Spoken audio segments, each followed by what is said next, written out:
Sir fifth वाले question में combined molar mass आया था ना। फिफ्थ वाले में फिफ्थ वाला हम डिस्कस कर लेते हैं फटाफट अभी, ठीक है, कर ले डिस्कस। तो बच्चों यहाँ पर क्वेश्चन देखना, ये रहा अपने पास फिफ्थ क्वेश्चन। सबसे पहले ये तो सबका ही डाउट है ना, ये तो करा ही दूं, है ना।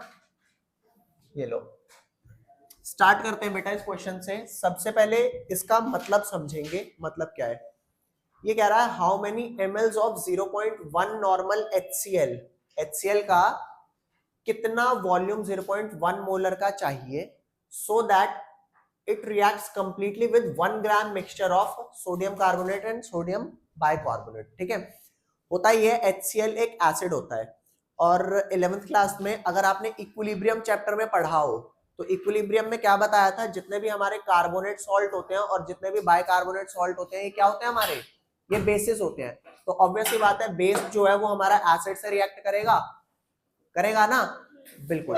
तो यहाँ पर ध्यान देना, यहाँ पर इन्होंने ये बोला है, देखो सिंपल सी बात है, अगर मैं ये निकाल लूं कि मोलारिटी ऑफ HCl तो चलो गिवन है, अगर मैं number of moles of HCl निकाल लूं कि कितना number of moles of HCl मेरा यूज हो रहा है, तो उससे वॉल्यूम तो निकल आएगा। बट बात यह है कि number of moles of HCl निकलेगा कितना। अब सिंपल सी बात है, जितने मोल्स ऑफ HCl यूज हो रहे होंगे उतने मोल्स मेरे पास बेस भी होने चाहिए। बोलो भैया, उतने मोल्स मेरे पास बेस भी होना चाहिए। तो मैं ये पता लगाऊंगा इन दोनों का मोल्स कितना है। स्टार्ट करें, स्टार्ट करते हैं। क्वेश्चन में क्या दे रखा है बेटा, क्वेश्चन में दे रखा है इन दोनों का इक्विमोलर मिक्सचर है। क्या है बेटा इसका, इन दोनों का इक्विमोलर मिक्सचर है। इक्विमोलर से आप क्या समझते हो कि नंबर ऑफ मोल्स दोनों के सेम है। Is that clear. तो बेटा यहां पर ध्यान देना, इसका सॉल्यूशन स्टार्ट करते हैं। हम ये लेट कर लेते हैं भाई, देखना दोनों का इक्विमोलर मिक्सचर है, लेकिन मिक्सचर का टोटल मास कितना है, टोटल मास दे रखा है 1 ग्राम। तो अगर Na2CO3 का मास मैं x लेट कर लेता हूं तो NaHCO3 का मास कितना हो जाएगा, 1 माइनस x। तो हम क्या कर लेते हैं, let mass of sodium carbonate कितना हुआ भैया, इक्वल टू x ग्राम्स। तो हमारा क्या हो जाएगा, मास ऑफ सोडियम बाइकार्बोनेट कितना हो जाएगा,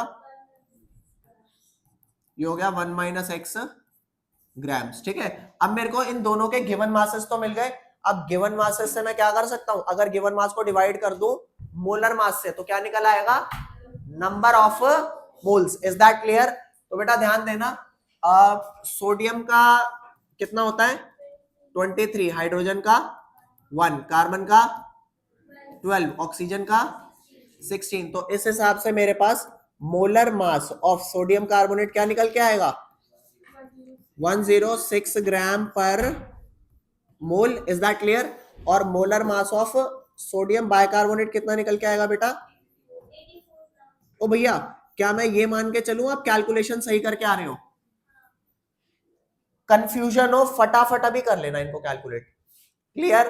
तो यहां पर ध्यान देना बेटा, ये अब मेरे को ये दे रखा है भाई, इसके मोल्स क्या हो गए, नंबर ऑफ मोल्स ऑफ मेरे सोडियम कार्बोनेट कितना हो जाएगा, ये हो जाएगा given mass by molar mass, given mass by molar mass. और similarly number of moles of sodium bicarbonate कितना हो जाएगा, 1 माइनस एक्स डिवाइडेड बाय 84। उन्होंने कहा है इक्विमोलर है, तो मेरे को इक्वेशन क्या मिल जाएगी, ये दोनों मोल्स बराबर आने चाहिए, व्हिच इंप्लाइज x अपॉन में 106 is equal to 1 minus x upon में 84। तो आप बताओ यहां से x की वैल्यू फाइंड आउट हो जाएगी नहीं हो जाएगी, निकाली 0.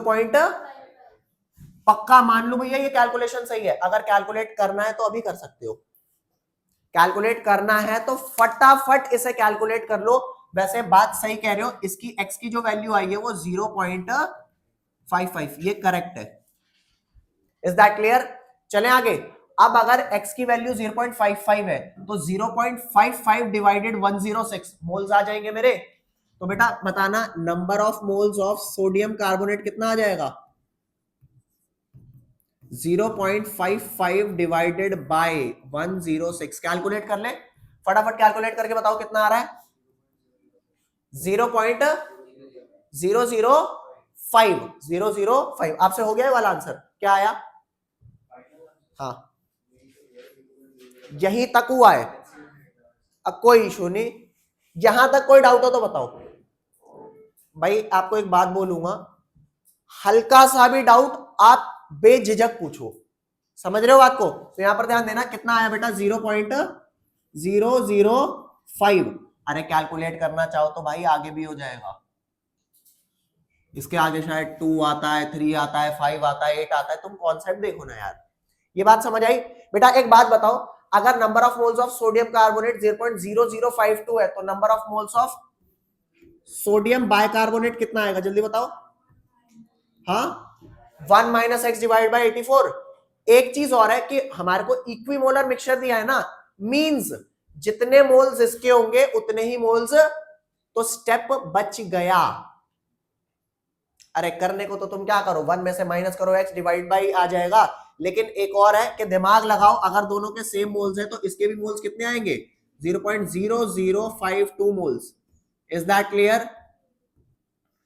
बोलो भाई, कोई लोचा यहां तक? तो मेरे पास दोनों के मोल्स तो मिल गए। अब जब मैं 10th क्लास में पढ़ता था तो मेरे को एक रिएक्शन पता थी, क्या? When carbonates and bicarbonates reacts with HCl they gives, जल्दी जल्दी जल्दी, 10th क्लास है भाई, 10th क्लास भूल गए क्या? CO2 plus water plus salt.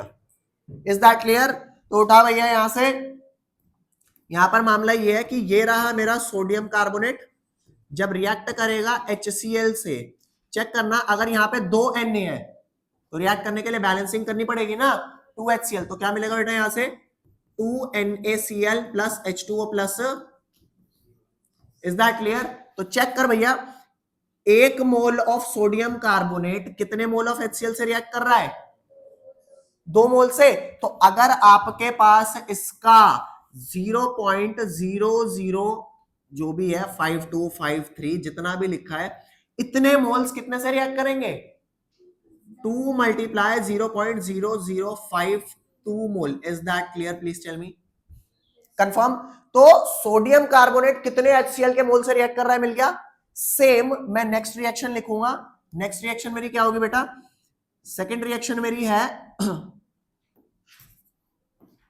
कि सोडियम बाइकार्बोनेट, लगाओ दिमाग, सोडियम बाइकार्बोनेट कितने मोल ऑफ HCl से रिएक्ट करेगा, कितने Na है, समझ गए? तो आगे वाली रिएक्शन अगर आपको कंप्लीट करनी है कर लो, NaCl plus water plus CO2 कितना मिला भैया, जल्दी बोलो।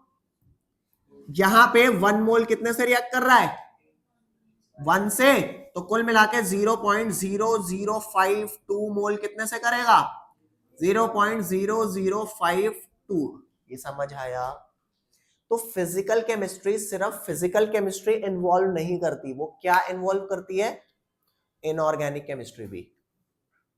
समझ पा रहे हो? ठीक है, ये आपका kind of mains level question है।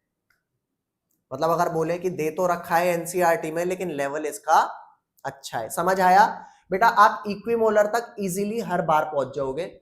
दिक्कत आएगी कि अब रिएक्शन वाले पार्ट में मैं अटक गया कि रिएक्शन में HCl का क्या लेना देना है कार्बोनेट और बाइकार्बोनेट से। तो क्या मैं कह दूं कि ये वाली जो रिएक्शन है आपकी, ये कहीं ना कहीं एक की पॉइंट हो गया जो आपको अब याद रखना पड़ेगा। और केमिस्ट्री मुश्किल क्यों हो रही है? क्योंकि मैं 2-3 चीजों को एक साथ रिलेट नहीं कर पा रहा। अभी कर पाएंगे? आप बताओ, कोई लोचा यहां तक? ठीक है, तो अब कुल मिला के टोटल मोल्स ऑफ HCl कितने हो गए, 2 इंटू 0.0052 प्लस 0.0052। अब नंबर ऑफ मोल्स टोटल मिल जाएंगे। नंबर ऑफ मोल्स अगर मिल जाएंगे तो बेटा मोलारिटी गिवन है, मोलारिटी गिवन है तो क्या करेंगे, वॉल्यूम कर लोगे या करके दूं अब भी? भैया मैं कर दूंगा, मेरे को कोई दिक्कत नहीं, तुम 1 घंटा मेरे से यही सॉल्व कराओ, लेकिन कर पाओगे? ओए, और एक चीज और बेटा, डाउट हो प्लीज बताना, साथ वाला पूछ रहा है नहीं पूछ रहा। कई बार बच्चे पता है क्या करते हैं, तेरे को आ रहा है समझ, नहीं तेरे को नहीं, छोड़ रहा है, मरने दे भाई, यो काम नहीं करना। एक दिन की बात नहीं है ना, साल भर की जर्नी है। ठीक है, आपको नहीं आ रहा समझ, खड़ा हो जा, सीधा बोल मेरे को नहीं आ रहा। समझ आई बात? इतना कंफर्टेबल आपको होना पड़ेगा, तब जाके केमिस्ट्री सीखेंगे। केमिस्ट्री को बेटा ध्यान देना, पता है आर्मी वाले लोगों की क्या एक खासियत होती है, वो अपने हर काम को मिशन की तरह लेते हैं। 7 बजे उठूंगा, 7:15 ये करूंगा, 7:30 ये करूंगा। हम क्यों नहीं ले रहे? तो आपको अपने सब्जेक्ट को जब तक मिशन की तरफ नहीं लोगे ना तब तक एकम्प्लिश नहीं होने वाला। समझ रहे हो? यहां तक क्लियर है? इसके आगे क्या करना है बता देता हूं। इन दोनों मोल्स को HCl के दोनों मोल्स को ऐड ऑन करेंगे, टोटल मोल्स आ गए HCl के, टोटल मोल HCl के पता है, मोलारिटी पता है, you will get the volume. Volume आएगा 156 ml around. Is that clear? 156 आए, 157 आए, डिपेंडिंग अपॉन आप कितना आगे तक प्रिसाइजली गए हो। Is that clear? अगला बताओ कौन सा क्वेश्चन डाउट में है?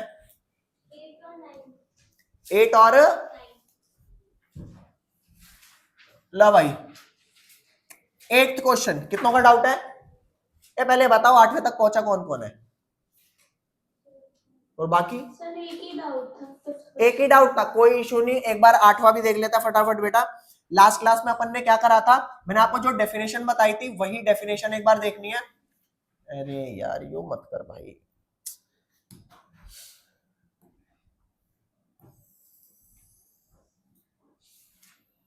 ले पढ़ियो भैया क्या लिखा है।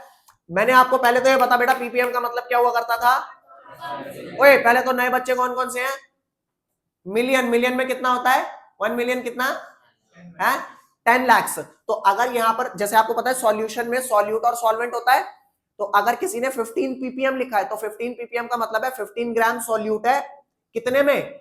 10 लाख ग्राम सॉल्यूशन में। Is that clear? तो बेटा यही डेफिनेशन इसका आंसर है। कैसे? आओ देखते हैं।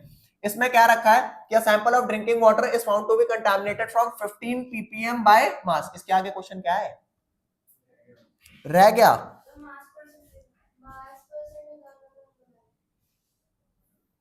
ओ भाई मिस्टेक हो गई। ला भाई कोई नहीं अभी आ जाएगा। ये रहा, ले भाई आ गया, ऊपर आ गया। तो भैया क्या है? Express this in percent by mass. तो अगर मैं आपसे बोलूं कि अपना सॉल्यूशन इसका करते हैं तो बेटा 15 ppm क्या है हमारा? 15 ppm CHCl3 दे रखा है ना। तो इसका सिंपल मतलब ये हो गया कि 15 ग्राम हमारा जो मास है वो CHCl3 का है। Is that clear? अब 15 ppm में 15 ग्राम अगर CHCl3 हो गया तो 10 की पावर 6 ग्राम। अरे 10 की पावर 6 क्या होता है? 10 लाख। बोलो 10 की पावर 6 ग्राम हमारा क्या हो गया? Mass of solution. Please tell me mass of solution. तो जल्दी बता सॉल्वेंट क्या आएगा? जल्दी बोलो। 10 लाख ग्राम में से क्या माइनस करना है बेटा? 15। जैसे ही माइनस करेंगे आई विल गेट 9,99,985। इतने ग्राम क्या आ गया बेटा तेरा? सॉल्वेंट आया। बोल हाँ या ना। अब जल्दी से बता, अगर मेरे को परसेंटेज ऑफ सॉल्यूट चाहिए तो क्या फॉर्मूला था? मास of solute divided by mass of solution multiply. कई लोग पीपीएम को पढ़ाते हैं ये पार्ट वो पार्ट वो पार्ट। अरे पार्ट पार्ट क्या होता है भाई? ग्राम ग्रुप में बात करना कुछ समझ भी आए तो ये वाली बात याद रखना। कोई डाउट? तो अब आजा जल्दी से फटाफट देख ले। परसेंटेज बाय मास है तो मास परसेंट ऑफ CHCl3 जो कि सॉल्यूट है अगर निकालना है तो ऊपर क्या डालना है बेटा? जल्दी बोलो। मास ऑफ सॉल्यूट अपॉन में नीचे क्या आएगा बेटा? मास of solution multiply by 100। Means आपका आंसर आ गया 15 अपॉन में 10 की power 6 multiply by 100। This is your percentage. Solve कर लोगे? ठीक है। अब नेक्स्ट क्या कह रहा है बेटा? नेक्स्ट कह रहा है molality. Just tell me molality का फॉर्मूला क्या होता है? Number of moles of solute mass of solvent in kg. तो जल्दी बता तेरे को मोल्स गिवन है क्या इसके? जल्दी बोल काका। मोल्स निकालने हैं तो मोलर मास चाहिए ना। जल्दी बोलो। कार्बन का मास कितना होता है? 12। हाइड्रोजन का कितना होता है? 1। Cl का कितना होता है? 35.5। तो बेटा इनका जो मोलर मास आएगा वो आएगा 119.5 ग्राम पर मोल। यहां तक कोई डाउट? अरे बोल लो जी। अबे अठन्नी चवन्नी कोई डाउट हो तो बताओ ना। तो हम क्या करेंगे बेटा? जब इसकी मोलालिटी निकालेंगे तो मोलालिटी में क्या चाहिए होता है मेरे को? Number of moles of solute. Number of moles of solute क्या हो जाएंगे? मैंने आपको बताया था सॉल्यूट को किससे बताते हैं? 2 से या 1 से? ओ ये नोटेशन ना सेम लेके चलना। 2 is solute, 1 is solvent, W is given mass, M is molar mass. तो फॉर्मूला हो गया N2 by W1 in kg, mass of solvent in kg। तो N2 क्या हो गया? Given mass of solute by molar mass of solute multiply, नीचे अगर grams में है तो W1 इन ग्राम्स और ऊपर आ जाएगा क्या बेटा 1000। वैल्यू बता, W2 की वैल्यू क्या हो गई फटाफट 15, मोलर मास की वैल्यू क्या हो गई 119.5, W1 कितना हो गया 999999999, ये 85 है ना। अरे हो जाएगा, अगला बोल फटाफट जल्दी बोल। अरे चलूं आगे, कर लोगे नहीं कर लोगे, ठीक है। और एक चीज शुरुआत के लिए बोलूंगा, इस चीज को रेगुलर प्रैक्टिस में मत रखना। जब तक आप मोलारिटी मोलालिटी इन सब के क्वेश्चन करते हो यूज कैलकुलेटर, जब टेस्ट होगा कैलकुलेटर अलाउ नहीं करूंगा। कई बाद में कहो हाँ तो तूने करा था यहाँ नहीं कर रहा, ये अच्छी बात नहीं है तेरी। चले आगे बेटा, अगला बोल फटाफट जल्दी से। यू का है, काटूं क्या करूं, अगला बोल। नाइन्थ, नाइन्थ वाले में क्या है बेटा, आप ये बात समझ रहे हो छोटी सी, देख नाइन्थ वाले में मामला क्या है, सॉल्यूशन क्या कह रहा है 10%, ये W बाय W का बेटा मतलब मास बाय मास है। 10% क्या है मास by mass, what would be the molality and mole fraction of component in the solution. Solute क्या है ग्लूकोज, सॉल्यूट क्या है बेटा, सॉल्यूट है आपका ग्लूकोज। ग्लूकोज हमारा क्या होता है C6H12O6, इज दैट क्लियर। तो बेटा ग्लूकोज का जो मोलर मास होता है, मोलर मास ऑफ ग्लूकोज वो कितना होता है 180 ग्राम पर मोल। अब 10% है ना, 10% का मतलब क्या हो गया, गिवन मास ऑफ सॉल्यूट कितना हो गया 10 ग्राम, गिवन मास ऑफ सॉल्वेंट कितना हो गया 90 ग्राम मोल, और टोटल मास ऑफ सॉल्यूशन कितना हो गया बेटा है, मास ऑफ सॉल्यूशन कितना हो गया 100 ग्राम। तो सबसे पहले बेटा क्या निकालने के लिए कह रहा है मोलालिटी। मोलालिटी का फॉर्मूला क्या होता है जल्दी बोलो, number of moles of solute क्या हो जाएगा given mass by molar mass whole divided by mass of solvent in grams divided by 1000। This would be your mole and this would be your kg. बोल होगा कि नहीं होगा, कोई doubt. Next आपका आता है मोलारिटी निकालनी है, क्या बेटा मोलारिटी। तो मोलारिटी अगर निकालनी है तो मोलारिटी में क्या चीज हो जाएगी फटाफट बोल, मोलारिटी में ऊपर आ जाएगा number of moles of solute. तो बेटा number of moles of solute तो सेम रहेंगे 10/180, और नीचे आएगा वॉल्यूम ऑफ सॉल्यूशन। अब मेरी बात सुन काका, नीचे क्या आएगा volume of solution. Volume of solution अगर निकालना है तो तसल्ली से इस बात को सोचना बेटा, वॉल्यूम ऑफ सॉल्यूशन क्या, density of solution is equal to mass of solution by volume of solution. जल्दी बता बेटा डेंसिटी की वैल्यू तेरी क्या दे रखी है 1.2 ग्राम पर ml। जल्दी बता मास ऑफ सॉल्यूशन क्या डालेगा, बोलो अरे कोई सा 10 नहीं कह रहा, कोई 90 कहता हो, क्या डालेगा फटाफट बोलो क्या डालेगा, क्यों सॉल्यूशन है। बच्चे क्या करते हैं 10 और ये डाल देते, तो जैसे यहाँ पे आप ये वैल्यू क्या डालोगे बेटा 100, ये वाली वैल्यू ये डालोगे तो वॉल्यूम किस में आएगा mls में, और उस mls को लीटर में कन्वर्ट करके डाल दो, you will get the answer. Clear. अगला क्या आएगा आपका, बस हो गया। मोल फ्रैक्शन कैसे निकालोगे, देखो आपको मोल्स ऑफ सॉल्यूट तो पता है, जल्दी बताओ number of moles of solvent कैसे आएंगे, given mass of solvent bye molar mass of solvent. Given mass of solvent कितना बेटा 90, और वो क्या होता है मोलर मास 18, तो ये इसके मोल्स आ गए। अब अगर आप मोल फ्रैक्शन ऑफ क्या निकालना चाहते हो ग्लूकोज निकालना चाहते हो, तो ऊपर number of moles of glucose डालोगे, क्या आएगा 10 डिवाइडेड बाय 180, नीचे 10 डिवाइडेड बाय 180 प्लस में 90 डिवाइडेड बाय 18। बोलो कोई दिक्कत, क्लियर। और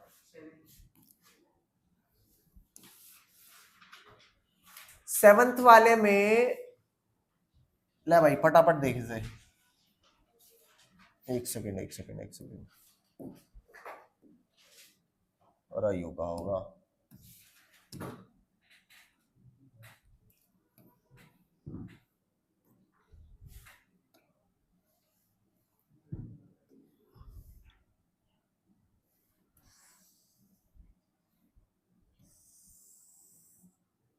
अबे यार ऐसे मत करो यार, ये मामला बहुत मुश्किल है।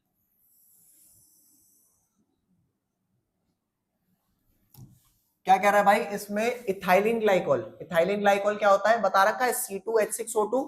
तो उसका गिवन मास दे दिया। एक छोटा सा काम करें, छोटा सा काम ये, जो इथाइलिन ग्लाइकोल है बेटा, इथाइलिन ग्लाइकोल को हम पता है क्या ले लेते हैं, इस कंपोनेंट को 1 ले लेते हैं फॉर, नहीं ये सॉल्यूट है ना। ओए कैसे पता लगेगा कौन सा सॉल्यूट है कौन सा सॉल्वेंट है? नंबर ऑफ मोल्स जिसके कम होते हैं वो सॉल्यूट। तो इथाइलिन ग्लाइकोल हमारा क्या है बेटा? है इथाइलिन ग्लाइकोल किसके कम आ रहे हैं? आओ चेक करते हैं। ले कोई नहीं काका, कोई नहीं। वाटर का मास कितना गिवन है बेटा? 200 ग्राम। मोलर मास बोल जल्दी। 18 डिवाइडेड 200। जल्दी जल्दी जल्दी फटाफट बोलो। 10 पॉइंट, हाँ यार सही बात कह रहा है। 10.2 नहीं हो सकता है, 11 होगा है ना, 18 का टेबल है यार। बोल बोल बोल जल्दी। 11.11। चल ले लिए इतने। ले भाई काका इसका बोल जल्दी बोल। 222.6 मोलर मास बोल। कार्बन 2 है, 12 2 24 कितना? 62। अब बोल भैया 3 पॉइंट। बता काका कहां दिक्कत आ रही है? अबे तभी तो मैंने बोला था कैलकुलेटर किस काम आएगा। अभी मत सोचो देखो घर वालों के सामने कैलकुलेटर से पढ़ाई करो ना भूत मारेंगे, कौन सा सिखा रहा है तुम्हें ये, ठीक है। लेकिन अभी समझो हमारा मोटो क्या है। आगे दोनों के मोल्स, अब दोनों के मोल्स आ गए, क्या निकालना भैया? मोलालिटी। अरे मोलालिटी निकालनी अभी बताई क्या? Number of moles of solute, solute के मोल्स मिल गए upon mass of solvent in KG. Mass of solvent कितना था? 200 डिवाइडेड बाय 1000। बताओ हो पाएगा नहीं हो पाएगा? अगला क्या कह रहा है? और डेंसिटी दे रखी है, सेम क्वेश्चन नहीं हो गया जो पिछला डिस्कस किया? अगला बोलो फटाफट। है किस वाले में? Question number 10th। ये आओ। अरे भाई क्या है बच्चों, नया मामला है ना तो रहता है। काका जल्दी बता 9.8% वेट बाय वेट का क्या मतलब है? सॉल्यूट कितना हुआ? 9.8 ग्राम। बच्चों जो पुराने बच्चे हैं उन्हें सबको समझ आ रहा है नहीं आ रहा? आपको मास बाय मास परसेंट शायद ना आ रहा हो, बोलो। और कौन कौन नया? आप और भी कोई है? बाकी सारे चलो। अगर कोई चीज ऐसी लगे ना जो नहीं समझ आ रही तो उसमें लास्ट क्लास का योगदान है। अभी आज जो मैं पढ़ाऊंगा सब समझ में आएगा, ठीक है। तो आओ, तो बेटा इसमें क्या कह रहे हो आप? 9.8 ग्राम क्या हो गया? H2SO4। तो यहां पर आ जा, 9.8 ग्राम हो गया आपका H2SO4 का गिवन मास। और मोलर मास H2SO4 का क्या दे रखा है? 98। तो number of moles of H2SO4 कितने हो गए सॉल्यूट के? 9.8 डिवाइडेड बाय 98 क्या आया बेटा? 0.1। अब आता है वॉल्यूम ऑफ सॉल्यूशन। बोल भाई। तो वॉल्यूम ऑफ सॉल्यूशन से पहले जल्दी बता मास ऑफ सॉल्यूशन क्या रहा होगा? क्या किसका क्वेश्चन था? वॉल्यूम कैसे निकालेंगे? हमेशा समझना, जब आपने सॉल्यूट लिया 9.8 तो वो 9.8% के हिसाब से ही तो 9.8 लिया। तो सॉल्यूशन क्या लेट किया होगा कि 9.8% उसका 9.8 आया है? 100। तो मास ऑफ सॉल्यूशन आपने जो लेट किया है वो 100 ग्राम किया है। क्या ऐसा हो सकता है मैं मास ऑफ सॉल्यूशन 1000 ग्राम ले लूं? ले लो, उस हिसाब से जो 9.8% आप निकालोगे वो 98 आएगा। Is that clear? तो अब मास ऑफ सॉल्यूशन मुझे पता है, मुझे डेंसिटी ऑफ सॉल्यूशन पता है कितना? 1.02 ग्राम पर ml। तो अब डेंसिटी पता है ये, तो density is equal to mass by volume. Mass कितना है मेरा? 100। डेंसिटी कितना है? 1.02 ग्राम पर ml। वॉल्यूम आ जाएगा, वॉल्यूम आ जाएगा, लीटर में कन्वर्ट करो, गेट द आंसर। कोई लोचा यहां तक है? चले आगे। आओ, ये पक्का समझ आया ना? कंफर्म? क्लियर? आओ next. In the last class we were talking about solubility of solid in solubility of solid in a liquid.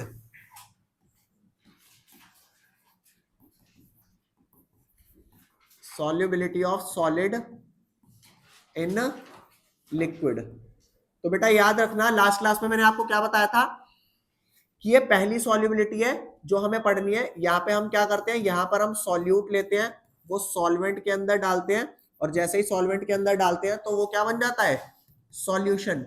और क्या सिर्फ सॉल्यूट को सॉल्वेंट के अंदर फेंक देता हूं तो ही सॉल्यूशन बन जाता है? नहीं, स्टर करते हैं. तो स्टर करने वाले प्रोसेस को क्या बोलते हैं बेटा? स्टर करने वाले प्रोसेस को हम बोलते हैं डिसोल्यूशन.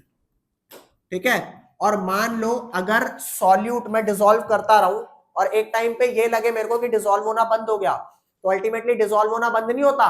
जितना डिसॉल्व हो रहा होता है उतना ही क्रिस्टलाइज होता है. तो इस वाले प्रोसेस को क्या बोलते हैं बेटा? क्रिस्टलाइजेशन. ये वाली बात हमारी पहले ही हो गई थी लास्ट क्लास में. कोई डाउट यहां तक? और मैंने आपको ये बताया था इफेक्ट ऑफ टेम्परेचर पढ़ना है. तो डिसोल्यूशन प्रोसेस दो टाइप के होते थे. डिसोल्यूशन प्रोसेस कितने टाइप के होते थे?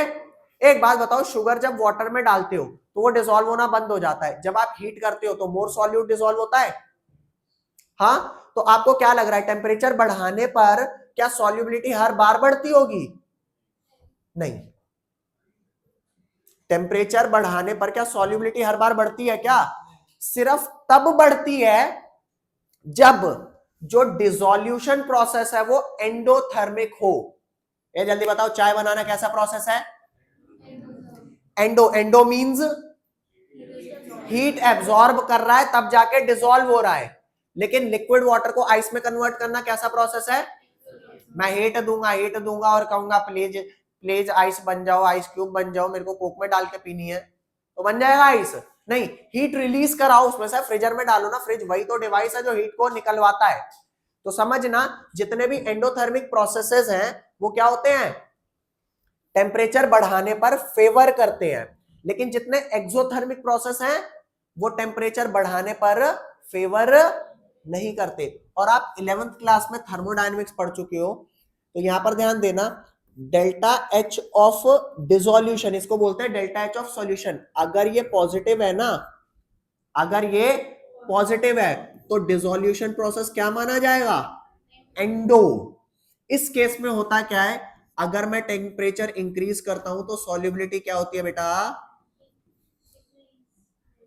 Solubility increase. इसका एग्जांपल शुगर और क्या है? शुगर और वाटर है. लेकिन जिन केसेस में delta H of solution negative मतलब एक्सो होता है, कोई एग्जांपल बताओ ऐसा जिस है का ऑक्सीजन गैस है और वाटर लिक्विड है. ये जो आज मैं सॉल्युबिलिटी पढ़ रहा हूं ये सॉलिड इन लिक्विड है, तो ऑक्सीजन की बात नहीं करूंगा. जो नेक्स्ट टॉपिक आने वाला है ना, that is your gas in liquid, और थर्ड आएगा liquid in liquid. Is that clear? तो गैस इन लिक्विड तो वैलिड ही नहीं है.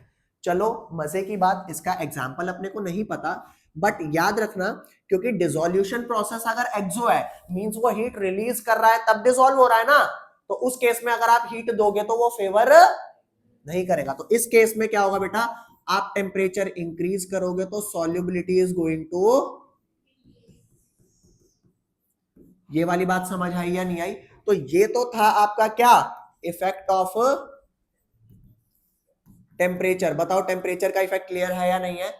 नेक्स्ट आओ, इफेक्ट ऑफ प्रेशर. नेक्स्ट क्या है? इफेक्ट ऑफ, ऐसा मत कर यार, लिख के गायब कर दे रहा है. Effect of pressure. आप बताओ, जो भी आपका क्या बोलते हैं सॉलिड होता है और लिक्विड होता है, वो प्रैक्टिकली मैं मान लूं कि वो इनकंप्रेसिबल है. एक गैस को तो कंप्रेस कर सकते हैं, गैस को कंप्रेस किया जा सकता है, बट सॉलिड्स एंड लिक्विड्स को प्रैक्टिकली बहुत ज्यादा कंप्रेस नहीं कर सकते.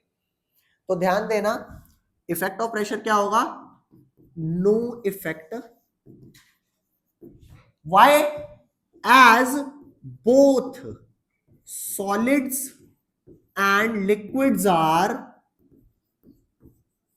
practically क्या है बेटा? Very nice, practically incompressible. बताओ यहां तक कोई डाउट हो तो है बेटा, सॉलिड एंड लिक्विड समाप्त करें, ठीक है। इसको फटाफट लिख लो, फटाफट लिखो इसे जल्दी से, इसे फटाफट लिखना भैया। यहां तक कोई डाउट हो तो बताओ। इसके बाद नेक्स्ट टॉपिक अपना क्या आएगा, जैसे ही हो जाए बोल देना, लिख लिया, आगे चल।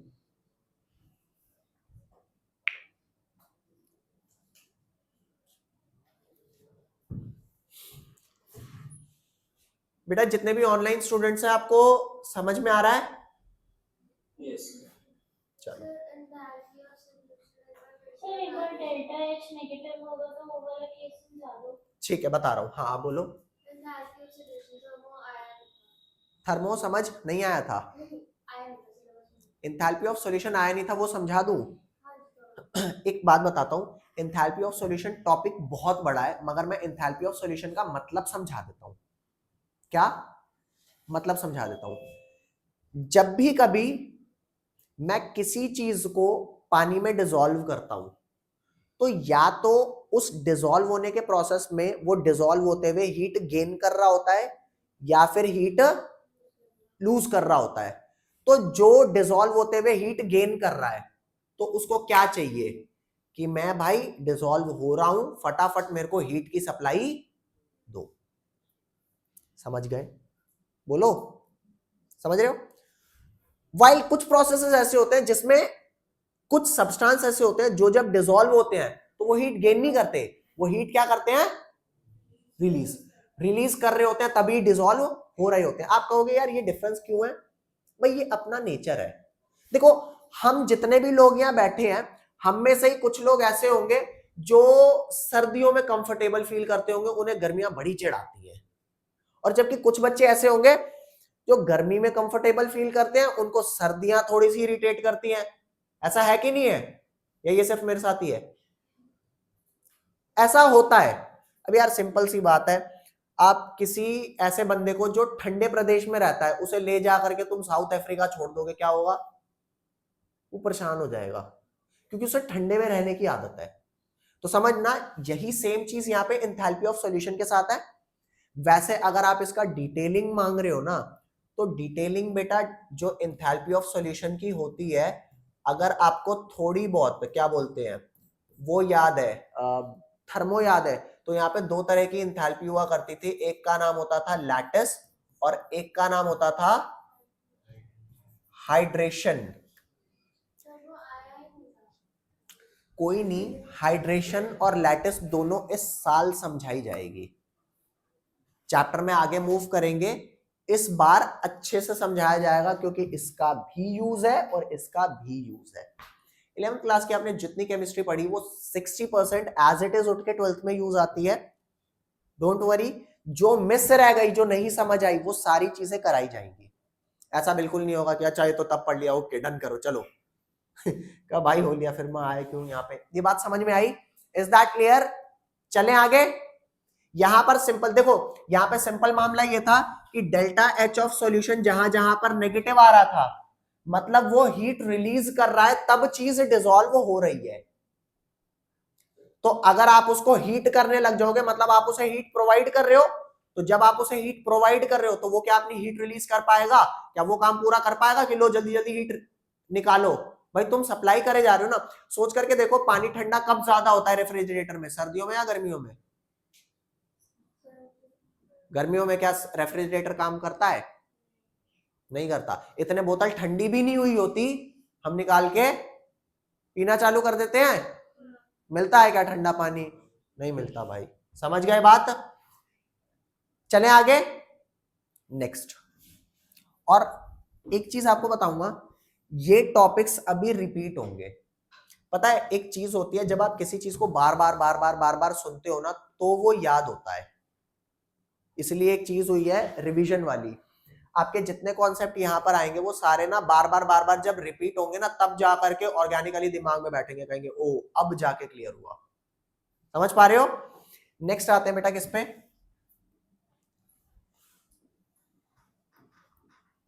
नेक्स्ट आते हैं, सेकंड है आपका solubility of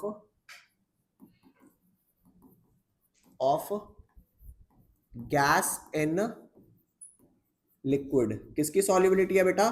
solubility of gas in liquid. Gas in liquid का एग्जांपल क्या है बेटा? Oxygen dissolved in water. Is that clear? और जो हमारी कोका कोला, ये जो थम्स अप, फैंटा आती है, उसके अंदर भी कौन सी गैस होती है?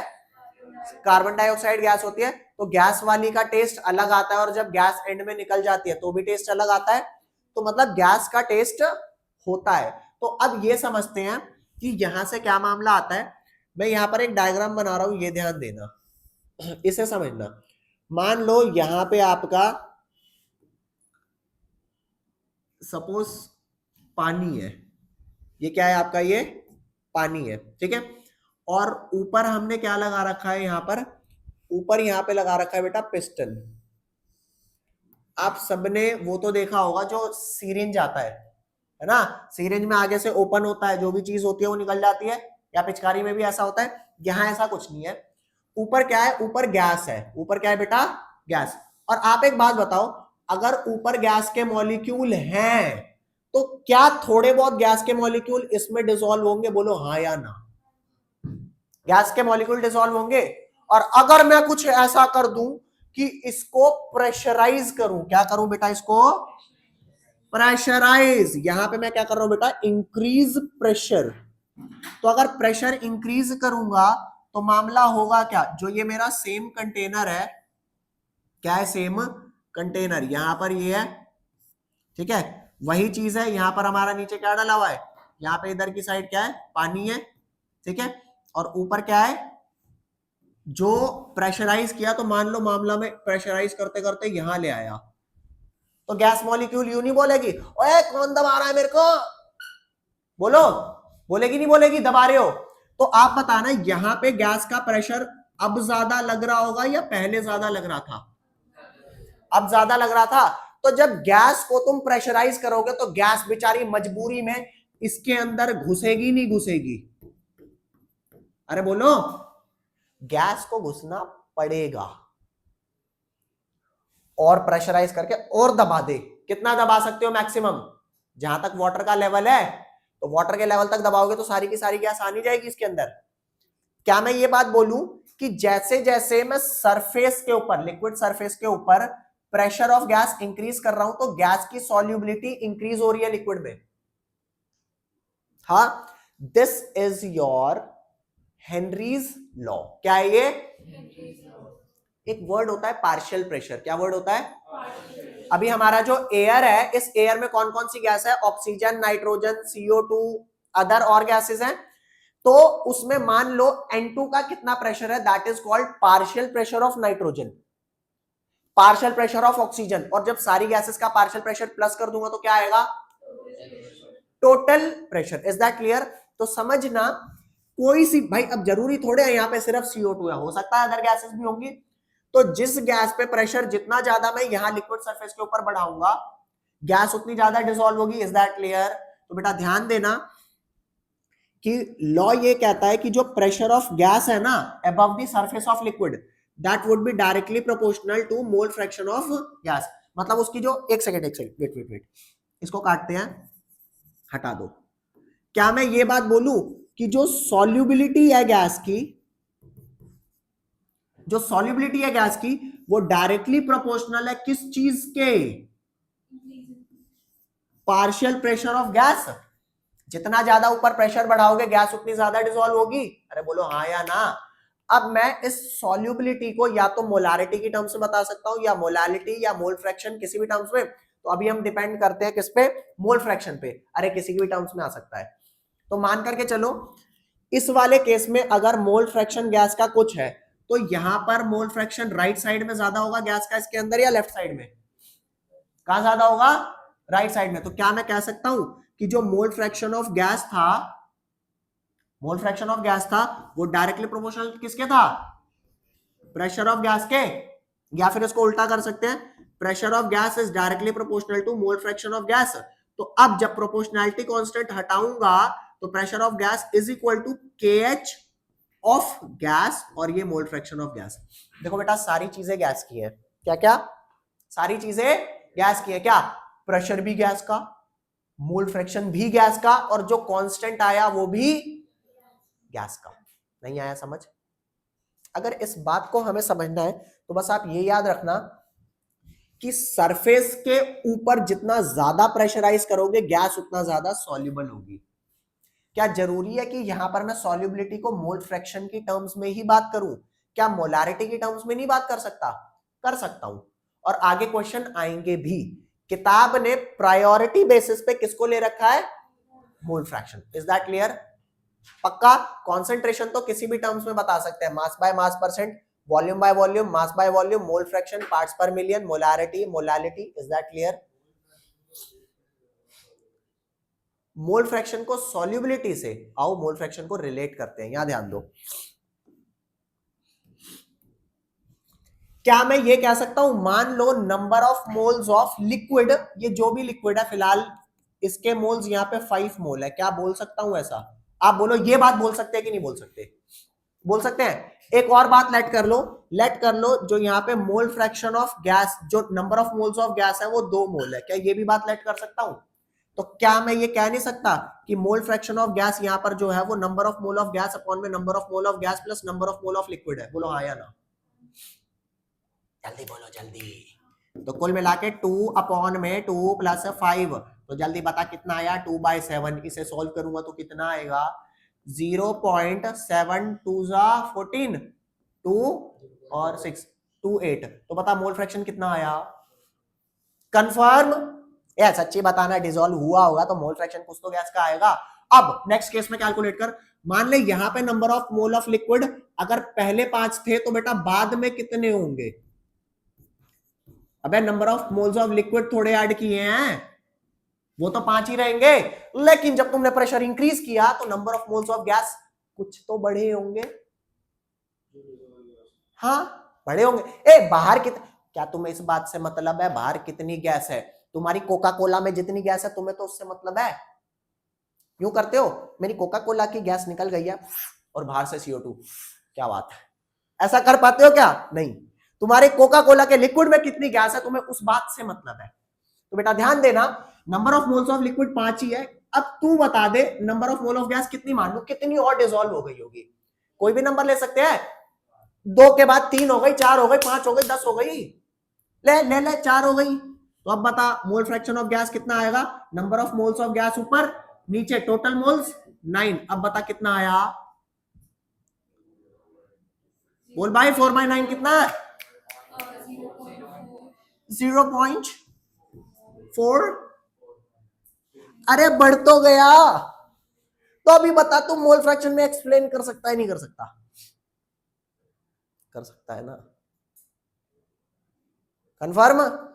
सिर्फ मोल फ्रैक्शन ही नहीं बेटा, आप कॉन्सेंट्रेशन ऑफ सॉल्यूशन की जो 7 यूनिट्स आपने पढ़ी ना, जो 7 वो पढ़े आप किसी में भी कर सकते हो। किसी का कोई और डाउट? भैया पूछ लेना रे, कम से कम साल के शुरुआत में तो पढ़ो। जो बीच में पढ़ेगा उसका उद्धार होगा। समझ आ रही है बात?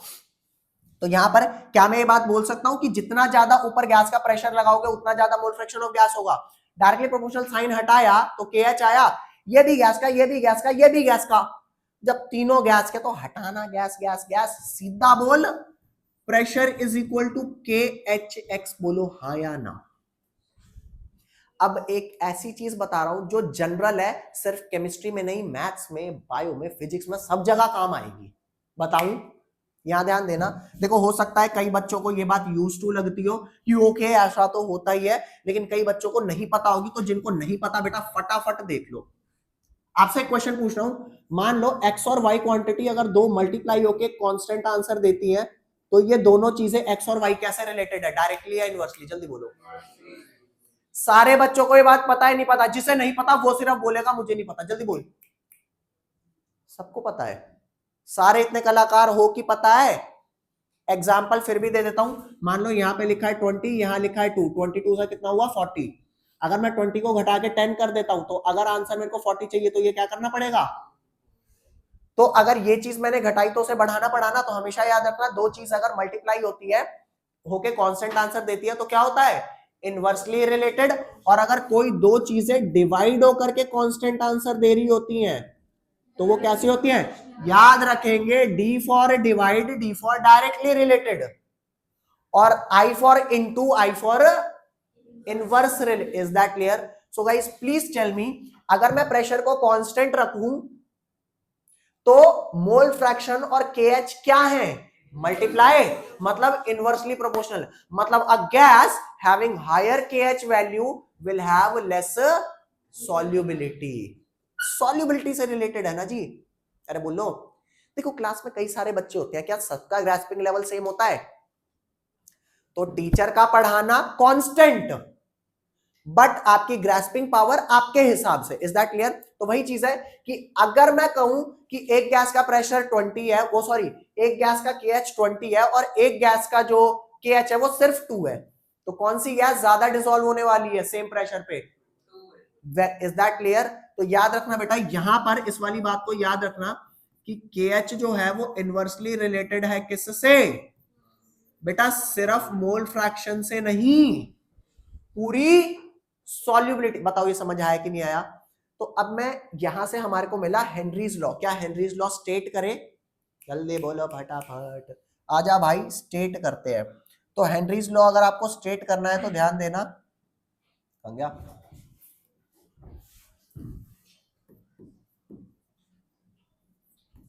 हेनरीज लॉ स्टेट्स दैट, एक आका हेनरीज लॉ क्या स्टेट करता है? solubility of gas in liquid is directly proportional to the partial pressure of that gas above the surface of the liquid या solution. क्लियर? बोलो नहीं आया समझ? दोबारा देख ले पीछे कि गैस की solubility उतनी ज्यादा होगी सरफेस के ऊपर जितना ज्यादा प्रेशर होगा गैस का. Is that clear? तो बेटा फटाफट यहां पर लिखेंगे. ये समझ आया नहीं आया?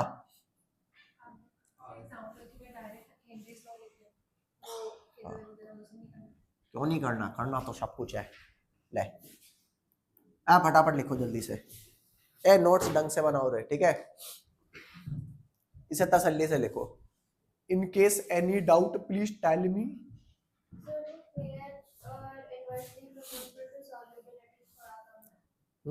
कम आया?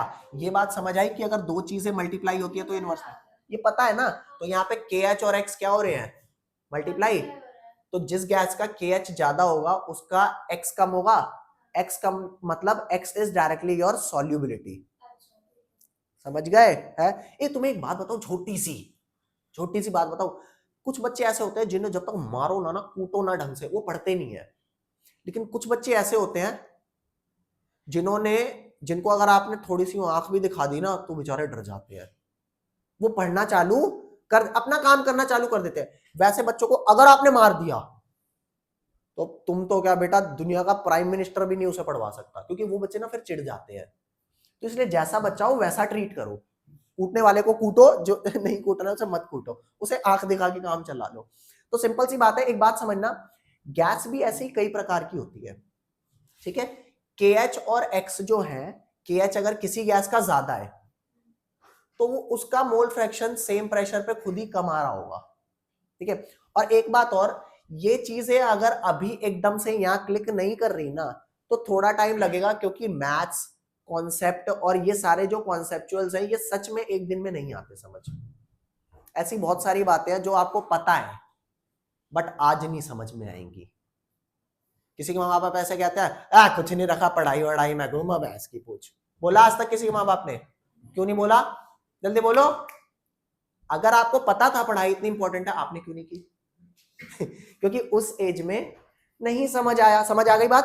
तो ध्यान देना, यहां पर हर गैस का पता होता है. जिस गैस का KH ज्यादा होता है उसका सॉल्युबिलिटी कम होती है, उसका मोल फ्रैक्शन उतना आएगा ही नहीं. ये गैस का नेचर होता है. और बाकी जो कुछ एक कॉन्सेप्ट्स हैं वो धीरे धीरे दिमाग में फिट होंगे, ठीक है? लिख लो फटाफट, लिखना इसे.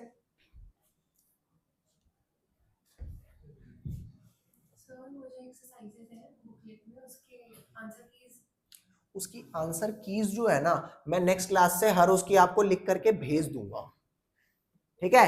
हर एक की एक्सरसाइज की वो फटाफट आपको भेज दूंगा, वहां से आप बस चेक कर लेना. चले भाई, यहां तक लिख लिया बच्चों? एक बात बताऊं, राइटिंग बनाने में मत लगना, नोट्स बनाओ सारे, बहुत राइटिंग सुंदर उंदर लिख के कुछ नहीं मिलने का, और दाएं दाएं दाएं दाएं अपने नोट्स, हाँ नोट्स सारे कंप्लीट होने चाहिए, ठीक है? बेचने तो नहीं है ना मार्केट में नोट्स कि अपने नाम के नोट्स बेचूंगा, थोड़ी कमाई बचपन से ही आनी चालू हो जाए, एंटरप्रेन्योर वाली जिंदगी जीऊंगा है। चले आगे, लिख लिया काका? क्या करा अभी मैं लिखूंगा 3-4 साल, लिख, वही लिखवा रहा हूं अभी, बस 1 मिनट रुक जाओ। Henry's law constant, Henrys constant लिख दो, ठीक है? केएच को नाइस बात, डाल्टन्स लॉ पढ़ के आए हो?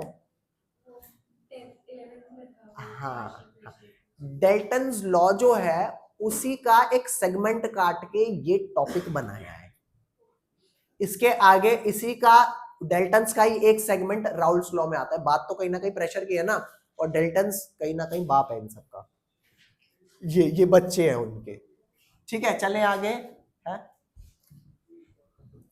जो ये आपके अभी अभी पता है, अभी आपके कॉन्सेप्ट्स हो रहे हैं, कॉन्सेप्ट्स होने के बाद आपके जो क्वेश्चन वगैरह ना, इनकी लगा करेगी बड़ी बड़ी क्लासेस, सर की लगती है ना बड़ी बड़ी क्लासेस है, जो 4 तारीख को चालू होती है और 5 तारीख तक चलती है,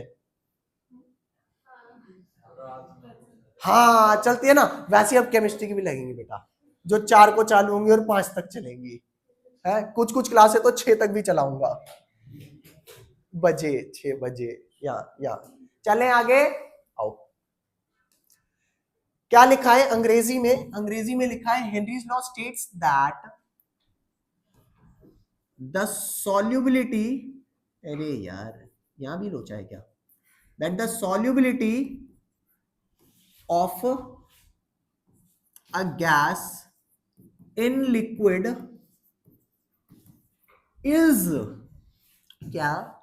is directly proportional to partial pressure of that gas above the surface of liquid और सॉल्यूशन। ये जल्दी बोलो भाई, ये समझ में आया कि नहीं आया? अगर मेरे को ये समझ में आया तो ओके दबाओ और ग्रीन बटन दबाओ और यहां लिखो एप्लीकेशन। जल्दी बोलो एप्लीकेशन हेनरीज लॉ की। पहले तो मेरे CO2 इन कोका कोला को ले ले, ओए कोका कोला की नई बोतल लेना जिसमें कोका कोला हो और उसे दबाना, दबेगी क्या? अब बाहर जाके जैसे ही कोका कोला करनी है उसे दबाने की कोशिश करनी है, और जब तुम्हारे में दम हो ना दबा देना। बट पता है क्यों? क्योंकि वो जो कोका कोला होती है उसका ऊपर जो खाली स्पेस है ना बेटा, वो तुम्हें दिख रहा है खाली, वो खाली ठूस ठूस के CO2 भरी हुई है। क्यों? क्योंकि कोका कोला के सरफेस के ऊपर जितनी हाई प्रेशर में CO2 होगी उतनी मेरी कोका कोला के अंदर CO2 फिल्ड होगी, और मैं जैसे ही उसे खोलता हूं सारी CO2 एक बार निकल जाती है। अब उसे बंद कर और अब तू उसे दबाने की कोशिश कर, वो दबेगी, क्योंकि अभी जो उसके अंदर CO2 भरी हुई थी वो निकल चुकी है। पहले नहीं दबेगी। आज तक आपने ट्राई नहीं किया होगा, जाओ कोका कोला बाय करो और उसे दबा के देखो, नहीं दबेगी।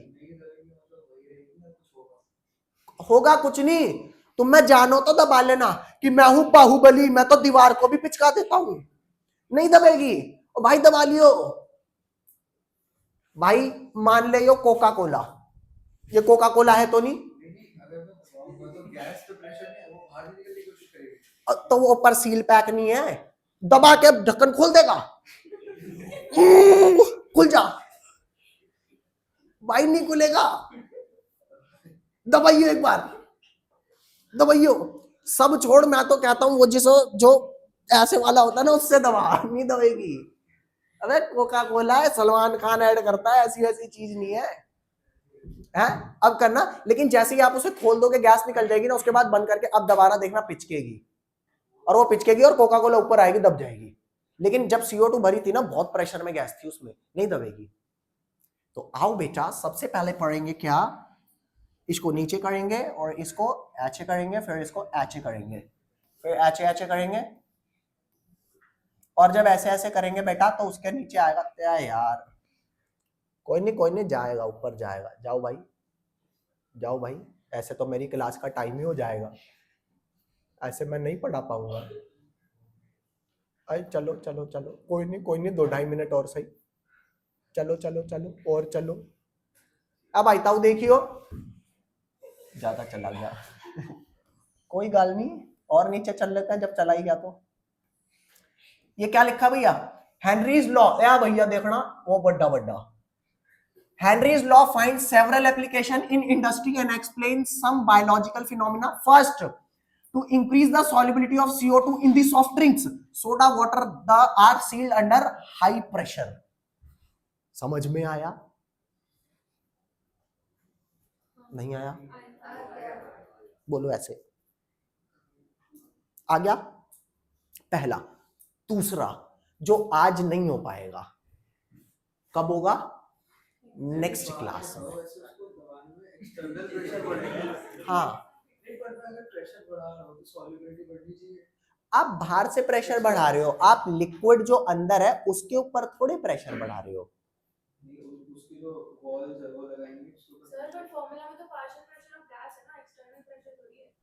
अरे तो मैं वही तो कह रहा हूँ काका, नहीं नहीं नहीं ना ना काका, ये जो बात कह रहा है ना, ये जो बात कह रहा है वो बात है, ये क्या है, ये जो काका है ना, यू करा बड़ी बड़ी बात है, ये भैया यो बात कर रहे हैं, ये बात बताऊंगा अगली क्लास में।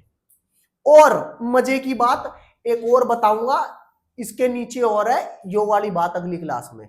अगली क्लास में इसकी एप्लीकेशन बेटा, अगली क्लास से जो जो काम होने वाला है सारा नया है, और अब पिछले से सौदा गया टूट, यूज सब होगा मगर अब सारा नया है। ठीक है, चलो मिलते हैं इन द नेक्स्ट क्लास, तब तक के लिए bye bye, have a nice day.